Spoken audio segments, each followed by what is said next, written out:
Hei. San. Kau ni. Asal aku datang aja kau sapu. Tahun lepas kau sapu. Tahun ni pun kau sapu. Kau ni besar penyapu lah. Tak ada Amboi. Yang kau pun sama. Setiap kali aku pegang sapu, engkau datang.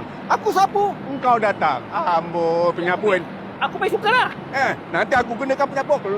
Sapu kau kelongkang. Sudah. Mana rumah bos? Kau nak tanya rumah bos Kau tahu tak? Kita orang ni 3 hari 3 malam kat rumah bos tau. 3 hari 3 malam? Kenapa kau tak bikin 7 hari 7 malam? Orang ni memang pengampu lah, orang kaya lah. Kau berkurang datang sini. Apa? Tak mengampu? Aku bukan ampu. Aku nak minta ampun. Amboi, minta ampun. Datang sini tak minta tak salam. Apa nak salam? Dekat atas nanti dia salam lah, minta ampun. Sudahlah, jangan. Okey, mari aku tunjuk kau rumah bos. Mari. Aduh. Rumah bos pun tak ada tangga. Apa nak buat? Apa saja ni?